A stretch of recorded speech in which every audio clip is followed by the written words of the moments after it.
जब आपको रोकने के सारे तरीके नाकाम हो जाएं, तो लोग आपको पागल कहने लग जाते हैं। क्या तुम्हें पता है असली पागलपन क्या होता है? असली पागलपन वो होता है जो लोगों की गालियों को तालियों में बदल दे। दोस्तों, आज का ये वीडियो तुम्हारे अंदर पागलपन की आग लगाने वाला है। अगर लोगों की गालियों को तालियों में बदलना है तो इस वीडियो से एक सेकंड के लिए भी नजरें मत हटाना, वरना तुम बहुत कुछ खो दोगे।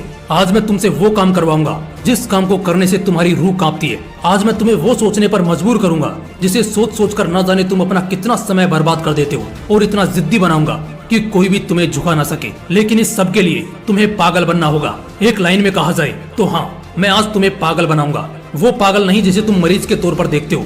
मैं तुम्हारे अंदर उस पागलपन को जगाऊंगा जो तुम्हें इस दुनिया के फैसले के खिलाफ जाने का साहस देगा। एक ऐसा पागलपन जिसमें ना नींद की चिंता होती है, ना सुख का लोभ होता है, ना माया भटकाती है और ना किसी का साया साथ देता है। एक सरफिरे मुसाफिर की तरह तुम्हें जिंदा दिल बनना होगा, एक इतिहास रचना होगा। क्या तुमने कभी किसी पागल इंसान को सड़क पर चलते या अस्पताल में फिरते देखा है? उस पागल इंसान को जब तुम देखते हो तब तुम्हारे दिमाग में क्या सोचता है? बेशक तुम उसे देखकर उससे दूर हो जाते होंगे। उसे छेड़ने की हिम्मत तो कोई नहीं करता, क्योंकि सबको मालूम है वो पागल है। उसे चाहे पागल बोलो, गधा बोलो, बेवकूफ बोलो या निकम्मा बोलो, उसे कुछ फर्क नहीं पड़ने वाला। ठीक इसी तरह जब तुम अपने कैरेक्टर में इतना पागलपन भर लेते हो तब तुम्हारी कामयाबी के रास्ते धीरे धीरे खुलने लगते हैं। तुम्हें दुनिया की बातों से, गालियों से या तानों से फर्क पड़ना बंद हो जाता है। तुम्हारा कोई इस्तेमाल नहीं कर पाता, तुम्हें कोई धोखा नहीं दे पाता। तुम्हें बस अब तुम्हारी मंजिल, तुम्हारा रास्ता नजर आता दिखाई देता है। जिस तरह एक पागल इंसान में दर्द को महसूस करने की बहुत कम क्षमता होती है, बिल्कुल ना के बराबर, ठीक उसी किस्म का पागलपन जब तुम्हारे अंदर होता है ना, तब तुम किसी भी चीज से नहीं डरते। ना तुम्हें रिया के लेटेस्ट रील से फर्क पड़ता है, और ना तुम्हें रात भर जागकर अपने काम को करने के तकलीफ से कोई फर्क पड़ता है। ना तुम्हें दिन से फर्क पड़ता है और ना ही देर रात से। अगर फर्क पड़ता है तो सिर्फ अपनी धुन से, जिसमें तुम खोए रहते हो। अपने सपनों को पाने के लिए समझदारी के साथ साथ पागल भी बनना पड़ता है। जो देखी है मंजिल, उसे पाने के लिए पागलपन दिखाना पड़ता है। मैं पूछता हूँ, क्या ये पागलपन सिर्फ आशिकी में दिखाना जायज है? क्या ये पागलपन नाजायज हरकतों को दर्शाने के ही लायक है? क्या पागलपन बस अपनों से लड़ने और घटिया जिद्दों को पूरा करने के लिए ही बोला गया है? नहीं दोस्तों, बिल्कुल भी नहीं। जिंदगी में एक बात हमेशा याद रखना, इंटेलिजेंट लोग जिनकी कहानियों से इंस्पायर होते हैं, असल में वो पागल लोग ही हैं जो उस कहानी के हीरो होते हैं। तभी तो 10वीं क्लास में फेल हुए सचिन तेंदुलकर की बायोग्राफी महाराष्ट्र के हिस्टोरिकल बुक का पहला चैप्टर है। शायद तेंदुलकर साहब में वो पागलपन ही था जिसने उन्हें अपने देश के लिए 24 साल तक खेलने के लिए स्ट्रॉन्ग बनाया। श्री कलाम साहब में भी वो पागलपन ही था जिसने उन्हें एयरफोर्स से रिजेक्ट होने के बाद भी हताश, निराश और हार मानने नहीं दिया और एक महान साइंटिस्ट की पदवी पर पहुंचा दिया। वैसे इन पागलपन के किस्सों में एक किस्सा तो सुनना बनता है जो आपकी आंखें खोल देगा।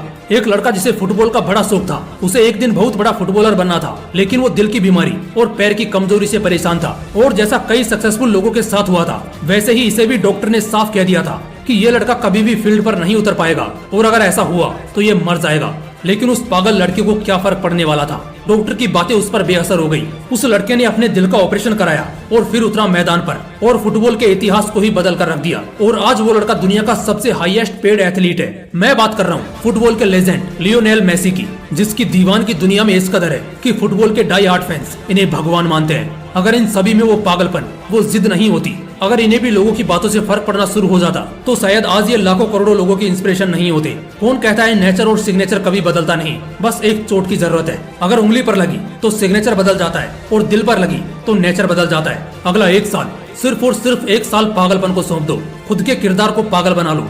एक ऐसा पागल सरफिरा जो अब नया इतिहास रचने को तैयार है। एक ऐसा पागल जवान जो अब सिर्फ अपनी कामयाबी के पीछे भागने को तैयार है। एक ऐसा पागल राही जिसे अब कोई फर्क नहीं पड़ेगा कि उसके रास्ते में कितने कांटे हैं, कितनी मुश्किलें हैं, कितने विरोधी हैं और कितने अवरोधी हैं। टू बी वेरी ऑनेस्ट, एक पागल आदमी वन मैन आर्मी से कम नहीं होता, क्योंकि वो खुद को कभी बेचारा नहीं मानता। उसे बस अपने मतलब से मतलब होता है। अगला एक साल जिस भी लक्ष्य को पाने में लगा रहे हो, लगा दो। अगले एक साल तक पीछे मुड़कर मत देखो। अगले एक साल तक इस बात की परवाह करना छोड़ दो कि किसकी सगाई है, किसकी शादी है, कौन सो रहा है और कौन किसकी याद में रो रहा है। इन सभी बातों को अगले एक साल के लिए भुला दो। बस ये एक साल पागलपन के नाम कर दो। शायद इस एक साल के बीत जाने के बाद तुम्हारे अगले 100 साल सुधर जाएं।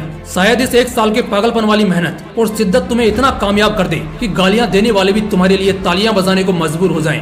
शायद इस एक साल के पागलपन से तुम इतना कुछ अचीव कर जाओ जो दूसरे लोग पूरी जिंदगी में नहीं कर पाते। किसी भी आंधी तूफान की परवाह किए बगैर ये एक साल अपनी जिंदगी को बनाने में लगा दो। अगले एक साल बाद जब होश में आओगे, तब तुम्हारी किस्मत और कायनात दोनों चमकती नजर आएंगी। दोस्तों, मोटिवेशन का पावर हाउस है हमारा मोटिवेशनल विंग्स 2.0, इसलिए तुरंत चैनल को सब्सक्राइब कर लो और कोई चैप्टर मिस ना हो जाए, इसलिए बेल आइकन को प्रेस करके जुड़े रहो। फिर मिलते हैं नेक्स्ट वीडियो में एक पावरफुल मोटिवेशन के साथ। जय हिंद, वंदे मातरम।